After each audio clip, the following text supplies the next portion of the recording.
না আমরা স্বামী স্ত্রী না, আমি অবিবাহিত, আমি এখনো বিয়ে করি নাই, কিন্তু লায়লা অবিবাহিত না। আল্লাহ ভাই, আমি কান ধরছি, প্রয়োজন নাকে খত দিব, ঠিক আছে, আমি আর ওর সাথে নাই। মামুন এবং লাইলা দুইজনে কিন্তু বিবাহিত না। লাইলা বিয়ে করছে কিন্তু মামুন কিন্তু বিয়ে করে নাই। এ কি বললো প্রিয় দর্শক, আজ সম্পূর্ণ ভিডিও মামুনের মুখ থেকে শুনবো যে প্রিন্স মামুন কি বললো মিডিয়ার সামনে এসে।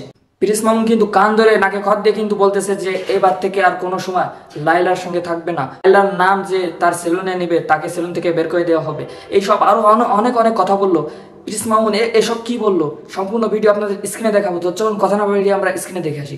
আল্লাহ ভাই, আমি কান ধরছি, প্রয়োজন নাকে খত দিব, ঠিক আছে, আমি আর ওর সাথে নাই কোথাও না। আমাকে যদি 1 কোটি টাকাও বলে যে তুমি আর লায়লা একসাথে উদ্বোধন করো, সেখানে আমি রিজেক্ট করে দিব।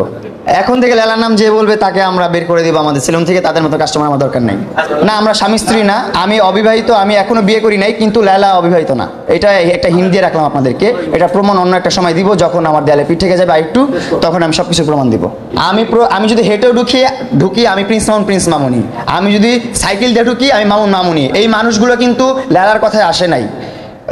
সব মানুষ, আপনারাও কিন্তু জানতেন না যে লায়লা থাকবে এখানে। লায়লা কিন্তু সারপ্রাইজ ছিল, লায়লা যে আসবে এটা কিন্তু কেউ জানতো না। সো আমি আমার ফ্যান পেজদেরকে, আমার ফ্যান পেজ যারা আছে, যারা আমাকে ভালোবাসে, তাদেরকে আমি ডাকছি যে সবাই আমার উদ্বোধনে আসবেন, আমার সাথে দেখা করবেন, আমার সেলুনটা দেখে যাবেন। সবাই আসছে। প্রিয় দর্শক, ভিডিওটা যদি ভালো লেগে থাকে অবশ্যই একটি লাইক দিবেন। আপনারা যদি এই চ্যানেলে নতুন হয়ে থাকেন অবশ্যই চ্যানেলটি সাবস্ক্রাইব করবেন। ভালো থাকবেন, সুস্থ থাকবেন, দেখা হবে অন্য কোনো ভিডিওতে। আসসালামু আলাইকুম।